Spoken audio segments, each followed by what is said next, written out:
Bienvenue Flash Info du 8 juin 2026. L'Église du Christ au Congo ECC estime que toute initiative de réforme constitutionnelle doit s'inscrire dans un cadre national inclusif et apaisé conformément aux dispositions de la Constitution. Réunie en session extraordinaire le 7 juin à Kinshasa, l'institution appelle les acteurs politiques à privilégier un dialogue démocratique national et inclusif pour rechercher des solutions consensuelles et durables aux défis du pays.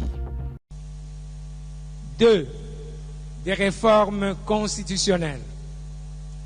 L'Église du Christ au Congo estime qu'une initiative de réforme constitutionnelle dans le contexte actuel doit impérativement répondre à l'exigence d'un cadre national inclusif et apaisé conformément aux dispositions des articles 5, 218, 219 et 220 de la Constitution. Fort de ces évidences, l'Église du Christ au Congo appelle les partis à recourir à la sagesse divine, confère 1 Roi 3, 16 à 28, et aux valeurs ontologiques africaines de l'arbre à palabre.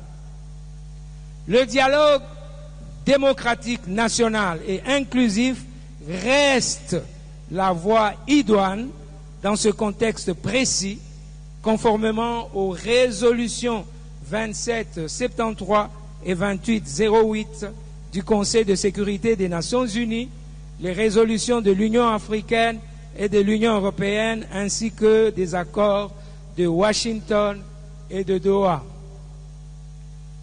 Nous sommes un peuple uni par le sort et dans l'effort pour l'indépendance. C'est notre hymne national. Nous avons un beau et riche pays que Dieu nous a donné. Ne construisons pas des murs, mais jetons des ponts. Demandons à Dieu de faire de nous des artisans de réconciliation. Là où la méfiance a fermé la route, que le Seigneur ouvre le chemin. Là où l'histoire a laissé des blessures, que le Seigneur suscite des gestes de guérison de la mémoire collective. Ensemble, par un esprit de dépassement de soi et de dialogue constructif, nous pouvons trouver des solutions consensuelles et durables pour le bien de notre peuple. Psaume 133 et Matthieu 5, 1 à 12. Puisse l'Éternel bénir nos autorités. Puisse l'Éternel bénir son peuple. Puisse l'Éternel consoler toutes les familles éplorées dans les 3 provinces pendant ce dur moment que traverse notre pays. Puisse l'Éternel construire la paix durable et restaurer l'unité. Dans le cadre du renforcement de la lutte contre la maladie à virus Ebola, plus de 300 relais communautaires ont été formés dans la zone de santé de Miti Mouressa au sud Kivu. Cette initiative vise à améliorer la surveillance communautaire, la sensibilisation de la population et la détection précoce des cas suspects. Reportage. La riposte contre la maladie à virus Ebola est prise avec plus grand sérieux en province du Sud Kivu. Ce qui justifie la descente effectuée ce dimanche 7 juin 2026 dans les zones de santé de Miti Mouressa et Katana, en territoire des Cabarets, province du Sud Kivu. Conduite par le coordonnateur de la cellule des crises sanitaires de la maladie à virus Ebola, le docteur Freddy Kaniki, en compagnie du secrétaire permanent, chef de l'exécutif du mouvement révolutionnaire AFC M23, Benjamin Mbonipa, du gouverneur du Sud Kivu, Patrick Boussou-Bangui Chambo, de l'inspecteur général de la gouvernance, Amani Kabachari Gobert, ainsi que du chef de département de la communication et porte-parole de l'AFC M23, Lawrence Kanyuka, et plusieurs autres autorités politiques et militaires. Cette descente a permis de donner les go aux activités de capacitation des relais communautaires, un maillon essentiel dans les dispositifs de surveillance épidémiologique et de communication des risques. Plus de 300 participants issus des zones de santé de Miti Muresa et Katana ont bénéficié d'une formation axée sur la sensibilisation, la détection précoce des cas suspects, la notification des alertes et adoption des comportements préventifs. Ya kwanza ni kuwashukuru kuwa mnakubali kuja kuungana mkono na viongozi wa afya ili tuweze kutoa ugonjwa huyu katikati yetu. Contribution ya kila mtu inahitajika. Nyinyi mnaishi hapa ni kwenu, wale ambao wanagonjwa ni shemeki zenu, wajomba au shangazi. Leo tunakuja kuambia tuko pamoja. Sivile? Hii effort yote mko mnaona, c'est parce que tuko na souci ya population. Na tunataka hii ugonjwa isitubebe mtu hata moja. Tunataka hii ugonjwa itoke, lakini hatutaweza wenyewe, tutaitosha tukiwa na nyinyi. Watawafundisha kitu gani, mtaenda kusema kwa population, mkuwe na bidii, mwende mfanye hiyo kazi. Kitu ya kwanza kupiganisha kwa hiyo ugonjwa ni ignorance. Kama mtu anajua gisi ya kujikinga, atajikinga. Maana kila mtu anasusia maisha yake. Nyie kazi yenu ni kuwapatia la vraie information. Courage kabisa, asante sana kuja hapa, lakini tukitoka hapa, kisha tunamaliza kusoma, tukitoka hapa, twende tuzungumuze na wale ambao tunaishi nao, twende porte à porte pendant 30 jours, tutoshe hii bugonjwa, turudie kuvi normal. Tulikuja pia na dawa. Hii dawa tuko nayo hapa, leo tutaanza kupatia mtu wa kwanza. Ukiwa suspect, manake unasikia kama inawezekana ulishapata ile bugonjwa, hata kama hauyaanza kudevelope bugonjwa, hauyaanza kuwa na fievre, hauyaanza kuwa na maux de tête au faiblesse, douleur articulaire, diarrhée, vomissement, ile yote haijakuja. Kama unafikiri tu kama unaweza kuwa na ile bugonjwa, tuko na dawa. Benye biko wanapata ile dawa habata developer la forme sévère ya bugonjwa. Bugonjwa inakuya meiko kidogo sana, hata enda kukua hospitalisé au akikuwa hospitalisé anatoka dans quelques jours. Civile, tunashukuru sana.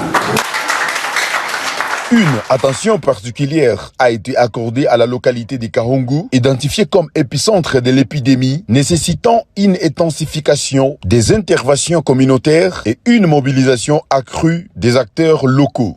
Après mafundisho mie sawa vile relais communautaire, ndajikaza ndajitahidi kupita kukila nyumba, kukila mulango, kupana hiyo mafundisho yenye wametupatia ya kukimbilia mbio haraka. Ukiona ile hali najitokeza ni kukimbilia mbio ku centre de santé, na kama mie relais communautaire ama mwingine anasikia ile habari, ndakuwa tayari kumusindikiza huyo mgonjwa mpaka ku centre de santé.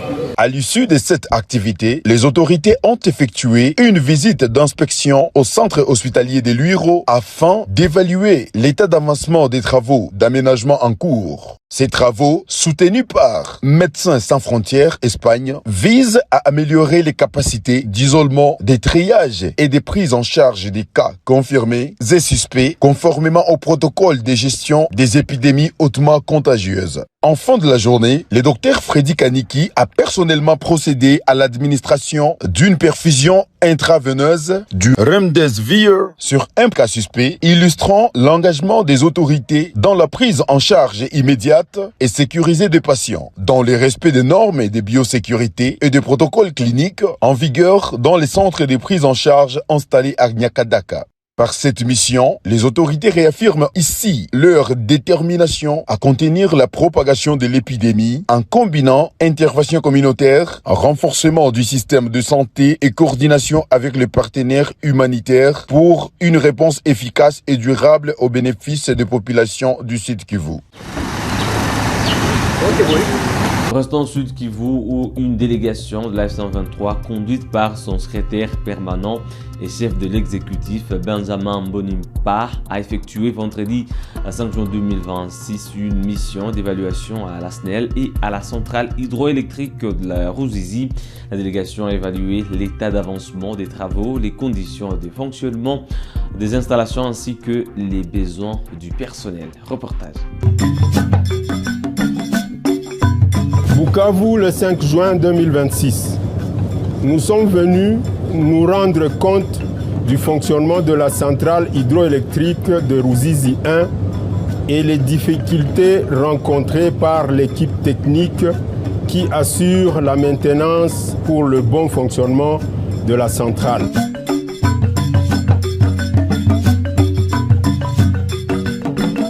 Notre joie est immense car tout fonctionne à merveille et toute l'organisation fière du service rendu par l'équipe dirigeante de la SNEL Bukavu. Le rapport sera donné à la hiérarchie afin de répondre au plus vite des desiderata reçus sur place. Benjamin Mbonimpa, secrétaire permanent exécutif. Remerciements à toute l'équipe SNEL Bukavu. Merci. Les autorités de l'AFC M23 nous ont rassurés qu'ils vont tout faire pour mettre les moyens à notre disposition, de façon que nous puissions continuer à faire la maintenance préventive au moment voulu et que les machines, on puisse les sauvegarder pour l'éternité. On est venu pour voir l'état des lieux de fonctionnement de l'entreprise de l'État, la SNEL, le climat de travail, et l'environnement social, mais aussi écouter leurs besoins et leurs desiderata et les difficultés qu'ils rencontrent en plein exercice de leurs fonctions. Les échanges étaient francs et ouverts. Ils nous ont posé leurs problèmes. Et pour des problèmes d'ordre technique, purement organisationnel, on y a répondu. Et pour les problèmes d'ordre stratégique, on va remonter l'information à la hiérarchie afin qu'ils puissent prendre des dispositions quant à ce. Les travaux de modernisation de l'aérogare de l'aéroport national de Kalemi avancent normalement. Le gouverneur du Tanganyika, Christian Kitungwa, l'a constaté lors d'une visite d'inspection effectuée dimanche. C'est par un vol régulier de la compagnie d'aviation CAA que le gouverneur de la province de Tanganyika, Christian Kitunga, a regagné sa province après une participation active à Kinshasa à la tripartite RDC, Burundi et HCR sur la situation des réfugiés congolais au Burundi. Par conséquent, l'HCR devait se rendre compte et palper du doigt des conditions sécuritaires, des conditions sociales que nous devons mettre en place pour que nos compatriotes reviennent. Juste après l'accueil officiel, le gouverneur Christian Kitunga a profité pour visiter les travaux de réhabilitation de l'aérogare de l'aéroport de Kalemi. Pour nous, c'est avoir l'aéroport dans les normes, l'aérogare dans les normes. Mais pour autant qu'on n'a pas cet aérogare, on ne peut pas abandonner ce qui existe déjà. Il faut permettre à ce que le voyageur puisse voyager dans des conditions de conditions humaines. Et donc c'est le peu de choses que nous pourrons offrir. Bien évidemment en félicitant le ministre des Transports pour ce courage de pouvoir faire avancer les choses. Parce que quand on a une vision et qu'on a des gens qui peuvent pousser cela, je crois que ça mérite de jeter le fleur. Dans la ville de Kalemi, la présence de la ministre d'État, ministre des Affaires sociales, Action humanitaire et solidarité nationale, F. Bazaïba, qui vient au nom du gouvernement apporter l'assistance aux déplacés internes dans la province de Tanganyika. Le gouverneur salue cet appui du gouvernement. Vous devez tout simplement savoir que le Tanganyika, c'est une terre de paix.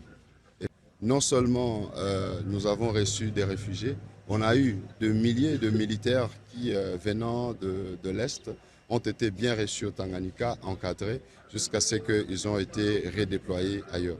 Donc, les réfugiés sont bien encadrés, identifiés, connus.